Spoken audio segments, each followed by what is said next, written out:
Good afternoon, everyone. I'm Deborah Reeves, the Coordinator of Research Services in the Library. Firstly, on behalf of the Parliament of Victoria and its members, we acknowledge the traditional owners of the land on which we gather today. We pay our respects to them, their culture, their elders past and present. We also pay our respects to people from First Nations communities who may be joining us today. I welcome you to our seminar about infrastructure resilience, which we're presenting jointly with ATSE, the Australian Academy of Technology and Engineering. I will say that when we get to questions later on, we have a roving microphone, which will be me, so please wait if you have a question so that we can record it.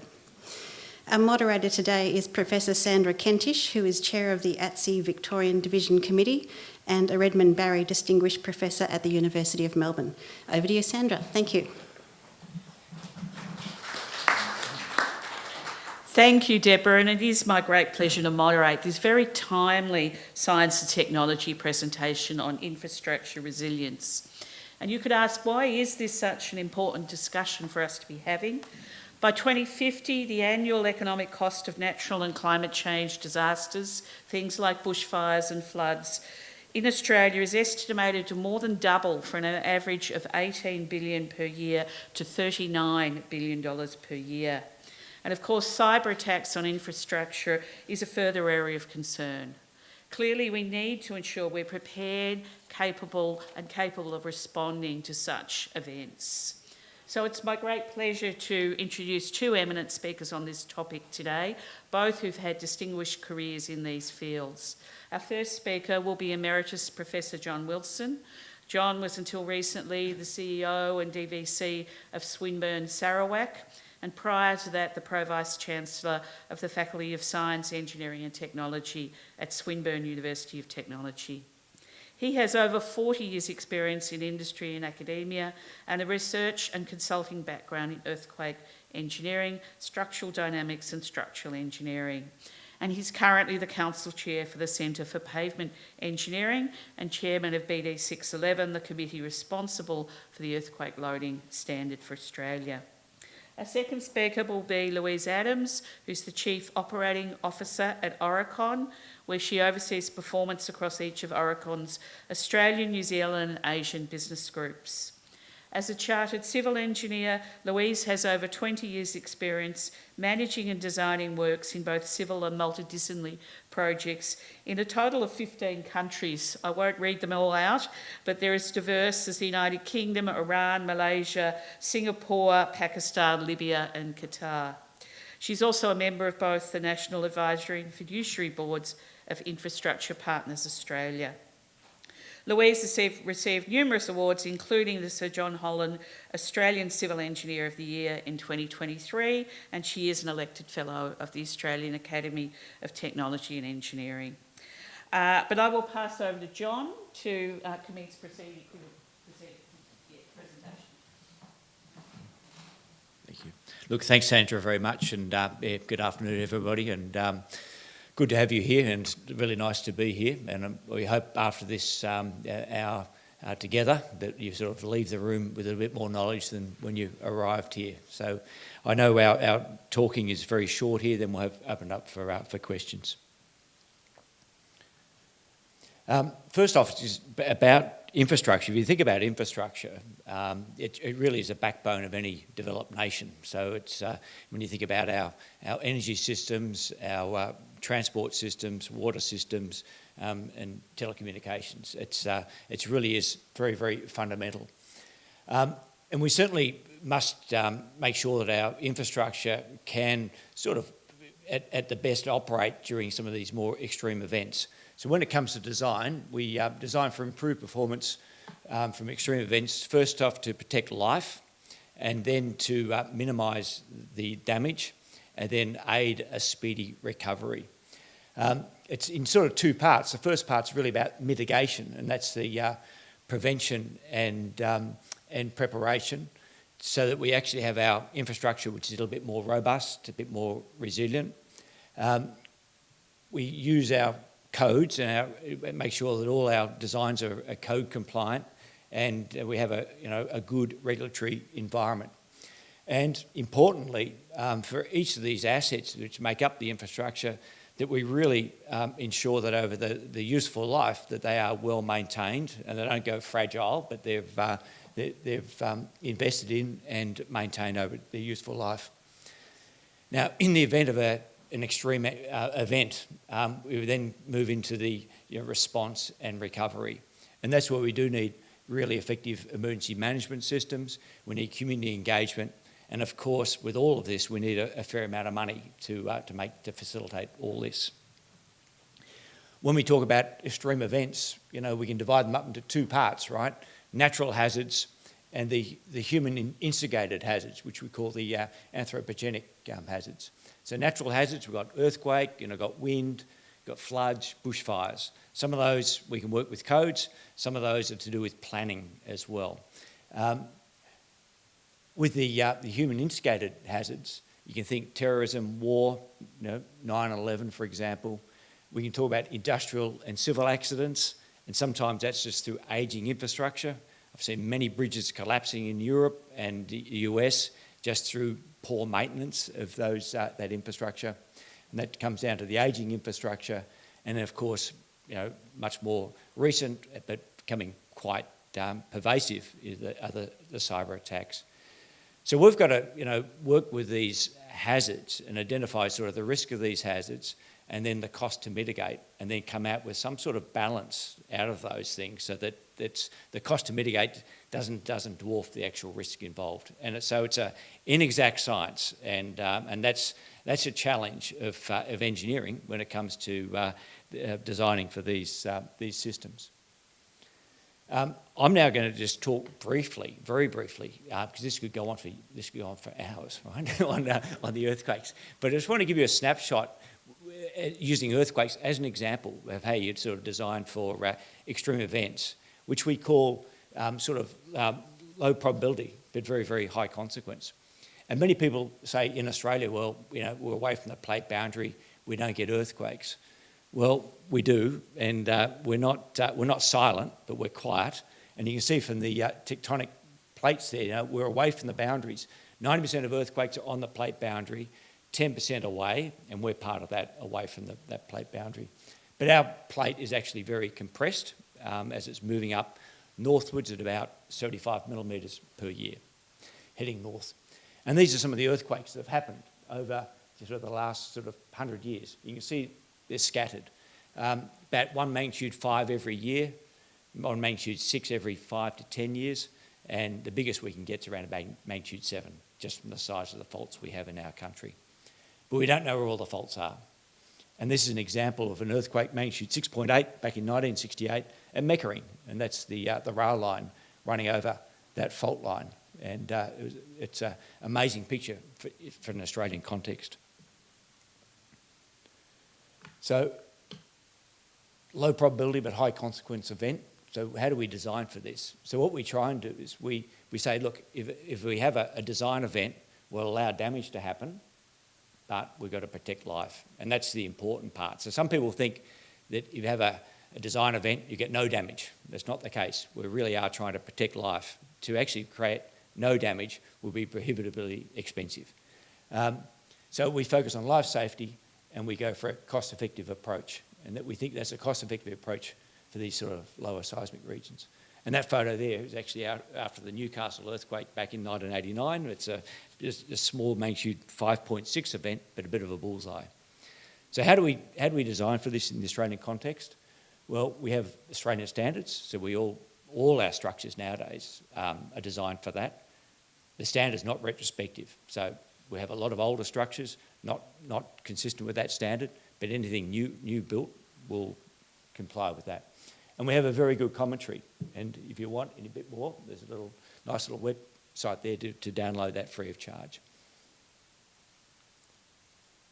And this is a map of Australia, and we work with Geoscience Australia. They create the hazard maps, and they're, with recorded data is quite low. So what we've done is across the map we've put a threshold value of 0.08 G in terms of acceleration. In terms of velocity, 60 millimetres per second. It doesn't mean much to you, but you can fill down to 0.5 millimetres per second. And the recent earthquakes you would have felt we're about 10 millimetres per second in Melbourne. So that's what we designed for all structures across the country. And that's what it means. It's magnitude 5.5 at 20, magnitude 6 at 30, magnitude 6.5 at 45. And you can sort of see they're reasonable figures. But if something happens a bit closer, then there's going to be a lot more damage. But that's that probabilistic approach and trying to balance out the cost to mitigate versus the risk involved. And then final slide, I'd say no Australian city is immune from an earthquake event. Most cities are unprepared for such an event. We transfer about 300 million offshore every year through our insurance policies for reinsurance to cover that risk. So the insurance companies are all over that risk. And I'd say I definitely know our older building stock can be very vulnerable to such earthquakes if they do occur. So that's just give me a little snapshot there. Louisa is going to go up next, give you a broader framework for how you assess our resilience of our infrastructure in a nice systematic manner. So thanks very much.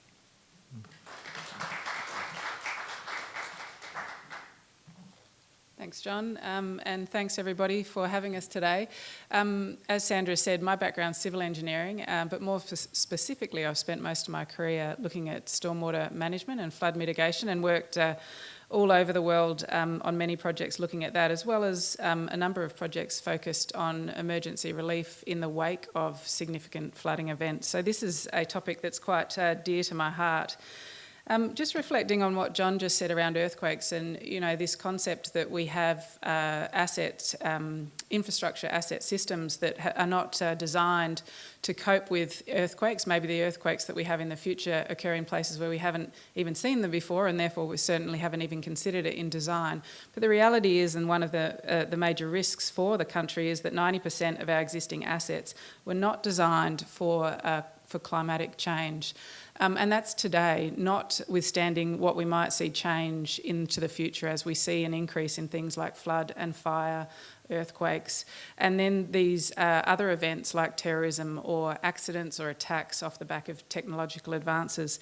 So it's clear that the need to act is upon us, and some of the traditional processes that we might take in assessing this risk, as John has alluded to, are not necessarily fit for purpose, because they'll look at an infrastructure asset in isolation, or they'll look at an occurrence or an event in isolation, rather than looking at the likelihood of numerous events over an asset system. So we have to evolve the way we look at this risk. So in order to increase the resiliency of our communities, we really have to look at our assets as systems rather than individual infrastructure assets. We have to look at holistic systems. We have to use evidence-based tools to assess where our investment is best spent, so how we can get our biggest bang for our buck on addressing this risk.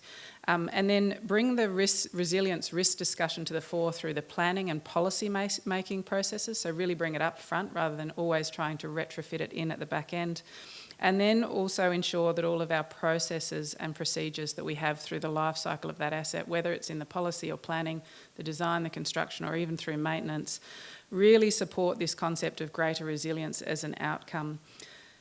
The other thing that we have to do, I've talked about going up and looking holistically across our asset base, is we should consider the materials that we rely on that are the building blocks of these assets. And this is a really interesting slide here. I won't go into too much detail, but basically you can see down the left some of the typical materials that are the building blocks for our infrastructure. Then across the top, the sorts of climatic changes that I'm sure all of our government entities are concerned about over the years. You can go into the nuts and bolts of this, but one that I find really interesting is down the bottom. We have a lot of electronics that underpin our infrastructure, and that will increasingly, the technology advances that we have, we'll see that more and more. But the reality is the standards that we hold and that we have in place that determine what electronics and the quality of those electronics are actually quite behind the times in relation to climate change. So if you looked at that, you can see that the sensitivity of our electronic systems to much of that change either sit in that high or that extreme zone. And that should be a concern. If we think about something as simple as opening up a new rail line, we might do that, cut the ribbon and say this is a fantastic new rail line, and we've designed it for floods, we've designed it for earthquakes, we've designed it for bushfires, and we're happy that it's all good to go. But if I was to tell you that the signals system might collapse under extreme heat wave, then there's really it's not as useful as we might have thought it was. So I think sitting and looking at the infrastructure assets holistically, but also then looking at the materials that we rely on to design and construct these assets is important too. So John put this up as well, and I think it's worth reinforcing. ATSI have put together this Building a Resilient Australia framework, and it really does focus on these 4 design concepts. Robustness, the idea that either an asset in isolation or a group of assets can withstand a shock from one of these events. What is the chance that that asset is going to keep performing when it's been exposed to an event? The second being redundancy. If a singular asset does fail for whatever reason, is the greater system able to continue to perform at an acceptable level? And if we can look at that, what might we have to do to that system to make it more redundant, to increase the redundancy of the system? The third one is around resourcefulness. This really speaks to, do we have the methodologies and the systems and the tools to be able to look at our infrastructure networks and understand where it is robust and where it isn't, or where we have redundancy and where we don't, and then make good decisions about either fixing the problems or monitoring those problems? And can we make that assessment not just through a technical lens or, say, a financial lens, but looking at it through a social or an economic or an environmental lens, so having a more sustainable view of that. And then the last one, which John also spoke to, which I do have experience in, is when everything does go to hell in a handbag, do we have enough planning in our emergency response across all sorts of sectors of the community such that we can quickly respond when something occurs, that we can protect the community, bring the asset, get it back up and working as fast as possible, and then learn from it and move forward so that we can hopefully protect ourselves from that happening again. I just wanted to put this slide in because it goes without saying that integrating resilience into our planning and procurement processes and into our policy making processes is a real fundamental key here. And we can do that quite easily. We could mandate to put resilience risk planning into our tender processes, into our planning processes.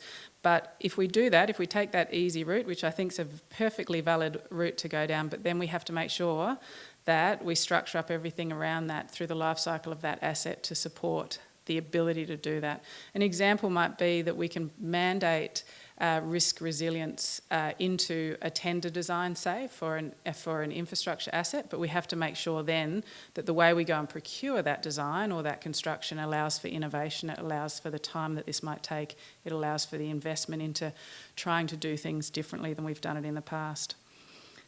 So if we look at these 3 recommendations for for the greatest opportunities, the first probably you can take as read there. I've touched on them, really looking at prioritising where we're going to get the maximum benefit across our entire infrastructure portfolio.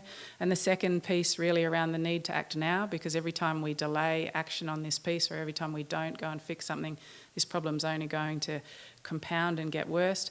The last one's probably needs a bit of explanation. So what we're seeing across our client portfolio in Australia at the moment is we have a number of clients who will be sitting, they'll have a team here that will be saying, we've got this infrastructure asset base, we want to look at how do we make it more resilient and how it can front up to the challenges of climate change, and that team there looks at that, and then they might have another team over here that says, we've got this infrastructure asset base and we want to look at how we decarbonise it.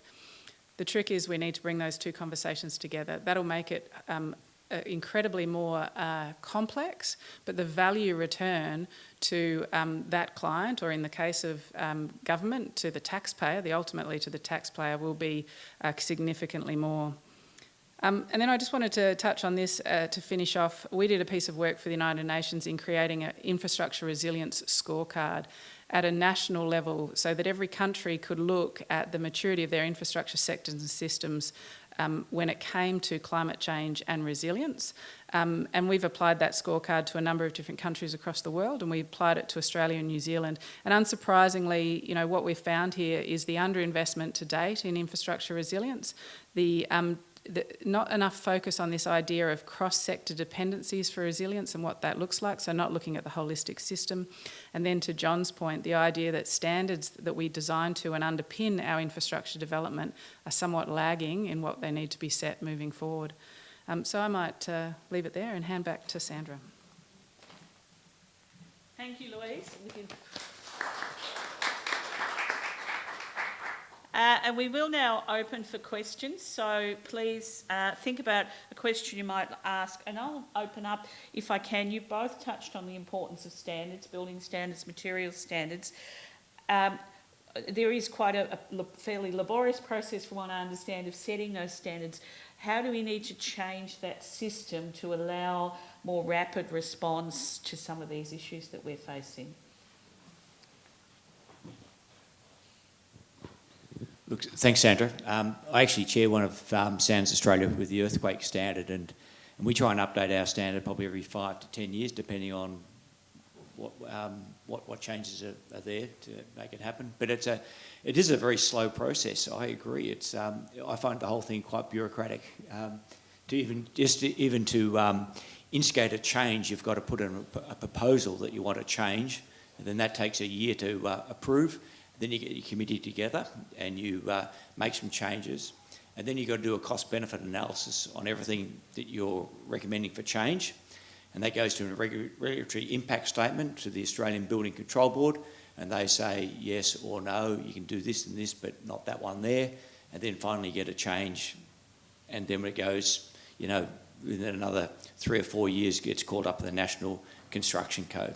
So it's a really long lead time, and that's just, and the stuff we're putting in there has been sort of developed over probably the last 10 years. So to go from developing something new to being caught up in the National Construction Code, it's more than a decade to get it in there. And that's just the way the system works. And I'm not quite sure, I have some ideas how you could speed that up, but with the current system, that's what you go through. And in some ways, the system is quite happy for the changes not to happen too quickly, so that industry can get used to operating in this environment, and they're always very frightened that what we're going to do is going to add costs to the economy, although sometimes it's initial cost increasing for longer term gains. Do you want to comment, Louise? Yeah, look, the only additional comment I would have is I think it's worth reflecting occasionally on what we can achieve when our backs are against the wall. When you think about where we do tend to make changes to processes or fixed processes faster, it's often in times of emergency or times of extreme circumstances. And I think we've just got to look at what we went through with the pandemic and some of what the world achieved through the pandemic. And I'm not saying that you want to make that the norm, because they are extreme circumstances for a reason. But I think there's a bit to learn about how does humanity achieve some of these things faster when our backs are against the wall, and are there elements of that we can introduce into our more BAU to make these cycles occur quicker. Because as John said, the long-term cost to the taxpayer of not doing that faster and not getting these standards up there, or not having more flexibility in these standards whilst keeping the quality of our infrastructure safe, is much higher than perhaps trying to put the foot down a little bit on some of this now. Thank you. I'm just checking, nobody's got questions at this point. Go for it. Oh, I don't need that. Jerry? Oh, okay. Hello, my name's David Cousins. Probably one for both of you. It's more around, you did mention flood mitigation. Recently with the Maribyrnong floods, I had experienced that, and it was quite an interesting experience. There's a couple of questions I've got. The one, when you mentioned about flood mitigation, I mean, how likely is it that you can actually control a river bursting its banks when you're at the elements? But the other thing I was more interested in about the way that we recover from the flood. I've noticed even just around my area, people are just replacing same for same. There's even some bigger infrastructure that's exactly same for same, rather than introducing any design methods to maybe not mitigate the risk, but at least have ways where you can recover from it more quickly. I was just wondering if you had any thoughts on that.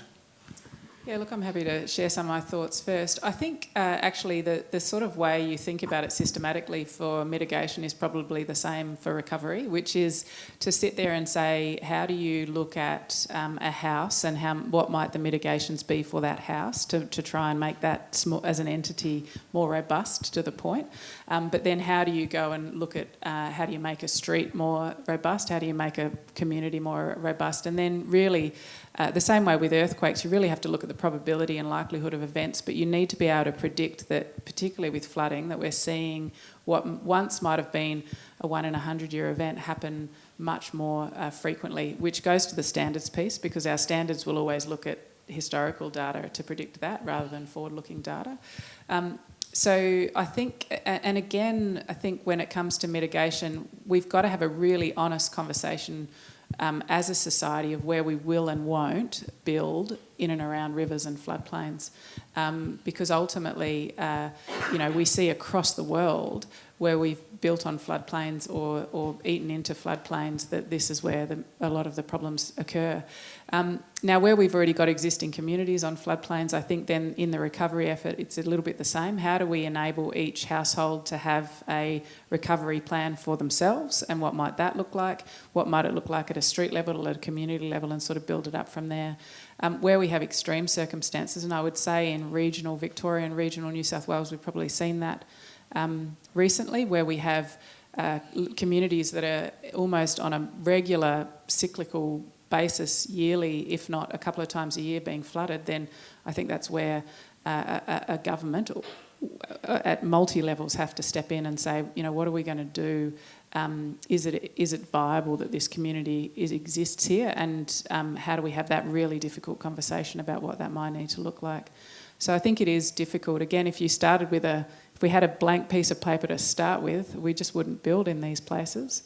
But that's just, we're not in that situation, so it's quite a difficult one. But I think that looking at those different layers is a good start. That's great.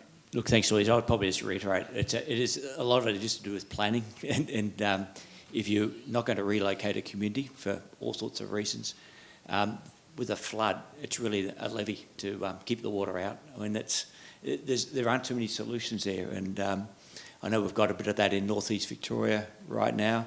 Lismore up in northern New South Wales, when they're regularly flooded, and the last flood was much bigger than even the levies allowed for, and it's just an area where those hard conversations have to be had.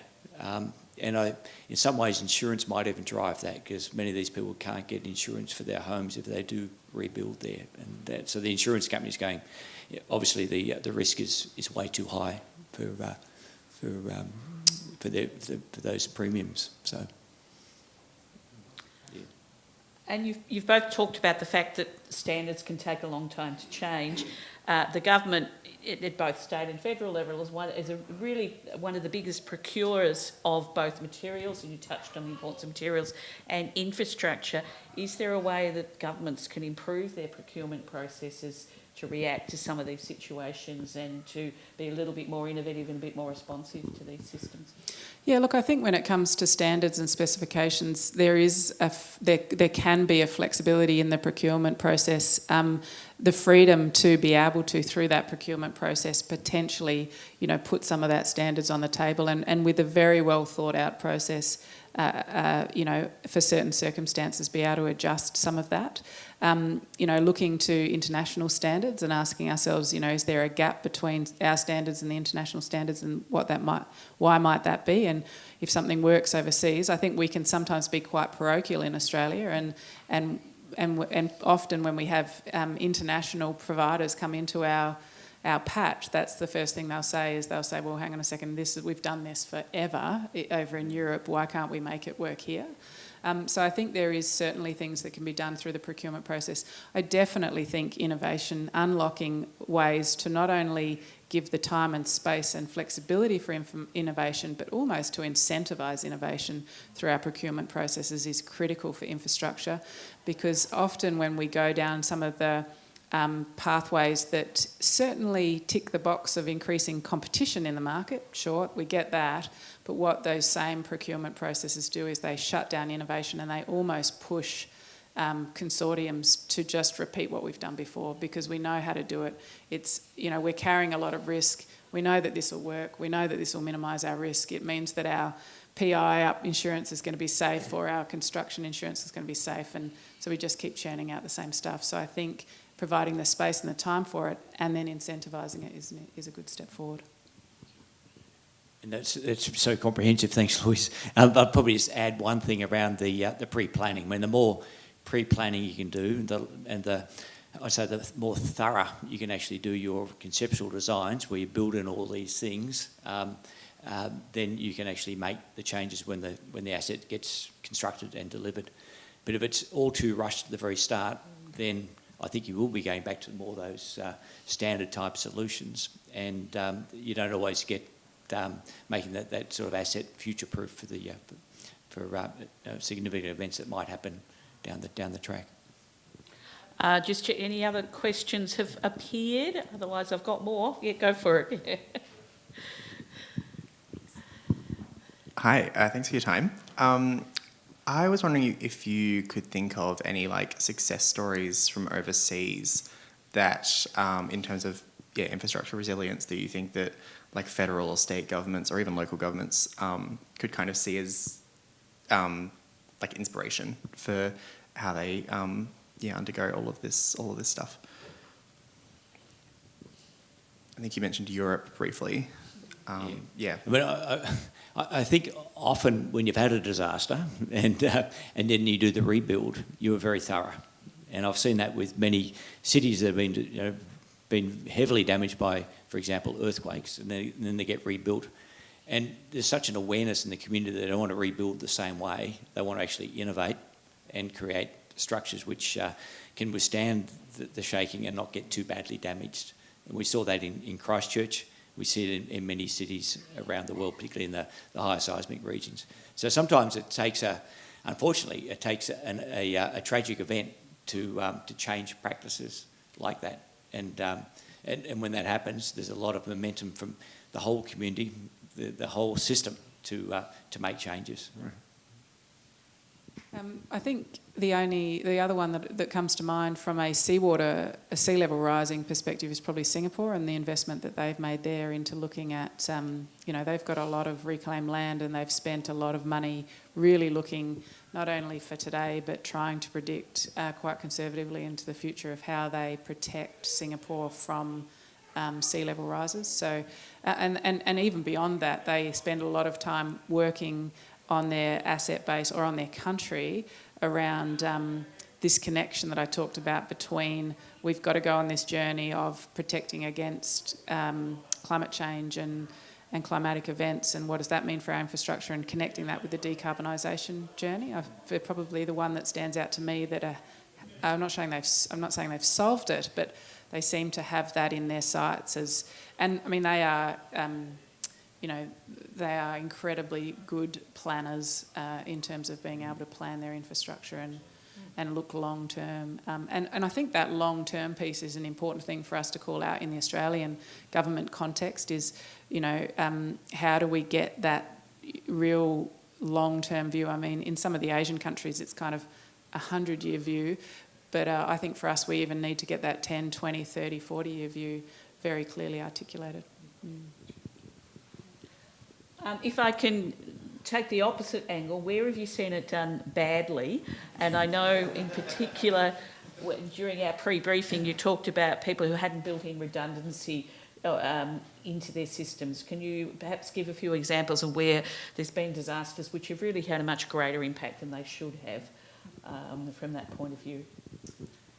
Well, look, I mean, I think, and we haven't actually touched on it a lot today, but the maintenance and sustaining of infrastructure is a critical part here to resilience. And I think that the world over, particularly countries that run on political cycles, we do see a lot of the time there's a lot of money spent on capital projects, particularly transport. If we think about the transport infrastructure that underpins, because transport investment is often underpinned by population growth and it's all typically about creating more capacity for growing populations, we tend to see a lot of money spent on new infrastructure. And that infrastructure is often very visible and very good, to sort of say this is what we've delivered. What tends to go with that is an underinvestment in the maintenance of those assets. And I think when we were talking before, I said that I'd just recently come back from a holiday and we stopped over in Boston on the way back, and we came out of the Boston airport to go to our friend's place, and the tunnel was closed. This massive tunnel that provides a lot of capacity to that city to get out of the city is closed. It's been closed for 6 months, and it'll be closed, as I understand it, into the foreseeable future, because it's not had any maintenance investment into it, and they can't safely say that it's stable. And so the amount of money they're going to have to spend on either retrofitting it or the wasted money, not to mention the impact on the environment from its construction, that'll be lost if they never open it again. I'd say that's an example. And I would say in the US you see that a bit. Mm. And I'll give a very simple example, because I couldn't agree more about the asset management over its life cycle. And I look at the state of roads in Australia, for example, and here in Victoria, and you'll see the maintenance hasn't really kept up with what's required there. So we have a lot of potholes, we have a lot of difficulties on many roads, and it's purely a maintenance issue. And it's just, if you've got a sealed road and you reseal it in time, you'll end up with a road system that's very, very effective. If you don't do that, roads deteriorate, particularly with all the traffic. You get potholes, and the potholes get larger and larger, and we're left with the sort of state we have with many of our roads right now. And that's purely a maintenance type of issue. Simple as that. I've got one more, but there's a question there. Yep. Hello, thanks for your time. I have a question about, you said recently, minutes ago, about flood zones in response to David's question. There's my phone going. And you said that there are some places where you probably wouldn't build there in the first place if you had to build sort of from scratch. Are there any systems in place anywhere that would, say, classify land according to some kind of vulnerability index for various types of natural disasters that would kind of trigger certain building provisions? I mean, there's building codes and there's kind of land assessments and everything, but sort of a predetermined kind of land assessment across the board for these types of issues? Is it mostly for floods or for other events? I guess floods or bushfires or... Yeah. I think all our buildings are, when they're designed and built, are designed to the standard at the time, and that's a minimum standard. So if you think about with green buildings, there's a star rating for how sustainable your building is. 5-star type, 4-star. You can get the same thing with earthquake performance for a building. So you can have bare minimum, which might be 2-star, but you can have things which will operate straight after an earthquake, 5-star. And you can do the same thing for floods, because you sort of know historically where floods have occurred and they will occur again, and you're built in that area, so you get a low star there. In other areas, higher ground, you get a better star. Same with cyclonic winds. There are other forms of ratings out there apart from the bare minimum, which you get out of the standards. Yeah, and I mean, specifically to floods, so, I mean, I could talk about this forever because I used to do it, but you have flood risk mapping, so you absolutely generate maps that will say around a river, and it'll sort of have lines that go out and say, this is where you shouldn't build, and this is where you might build, but you might need to mitigate, and this is where, and then it's safe. And so that's fairly common standard and practice now, but you'll find if you were to overlay a genuine flood risk map over any city really, any existing city, you're going to find you've got a whole load of buildings in that place where you say, no, you really shouldn't build there. You can use those flood risk maps in new developments though, because you can either say, okay, no, you can't build these sorts of, often you'll say you can't build residents that people are going to live in this zone. You might be able to build a factory there because nobody's going to be sleeping there, but then you have to try and facilitate some sort of mitigation or replace that. Most importantly, replace that that part of the flood zone in some other way, because the river needs it. You know, if you go and stick any building in it, it's going to have a consequence on how that flows during a flood. So that's all reasonably common. And I would say the people who look at these things the most is the insurers. They will absolutely know whether your house is in a flood zone or not. And we don't have much time. If I can get you just both to comment briefly on whether we have the workforce in place to handle some of these issues, or what skills will we need going forward?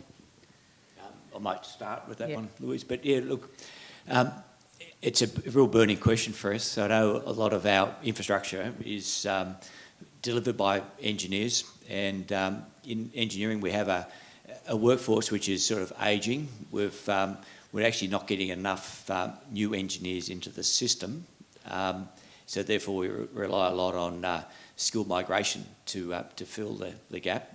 In Australia, we need in the order of 15,000 new engineers a year, and we get about nearly half of those from skill migration and from international students studying here who get post-study work rights visa, then they can work here, which is a good outcome.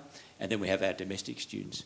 But the whole STEM pipeline, to do engineering, you need a STEM pipeline which starts in primary school, secondary school, and it's a real concern right now because the numbers studying a lot of the STEM subjects in Australia is falling. And if you go and look in China, you look in Singapore, the Asian countries, they're growing because they know that's a passport to wealth and development. So, yeah, it's a real issue, and it's a very complicated issue to get more people into the STEM areas. Yeah, look, I completely agree with what John said, and I think any of us that talk to it will talk to it with some passion, and the Academy spends a lot of time and effort looking at this challenge of the future of STEM and people qualified with STEM. You know, I think that we certainly have a shortage, and I think one of the challenges, or there's a couple of challenges that we should answer to for that, is making sure that where we have these skilled professionals, that they spend most of their time actually delivering on that with that skill, so that we're not burdening them with administration or logistics or other things that maybe other people with different qualifications could add the value to. And then I also think the other piece is goes to this connectivity, right? If we sit there and we said to deliver our existing infrastructure portfolio is going to take, we're 100,000 people short, and if we overlay the energy transition, we're maybe 500,000 people short, and if we overlay resilience, it goes up. Actually, how do we look at all three things at the same time? Thank you. We had better finish there. I'd like to really thank both Louise and John for some really interesting discussion there. Please note that they are quite happily contacted afterwards via the library if you would like to further that discussion, and I'd also refer you to the ATSI position statement that they both mentioned, which is available on our website. A reminder that the next lunchtime presentation series will be on biometrics technologies, to be held on the Thursday, the 19th of October, and this will talk about the form that those technologies take, potential areas for applications, and the risks and considerations needed to safely and appropriately take advantage of those technologies. So thank you again for attending, thank you to our speakers, and we will finish there. Thank you.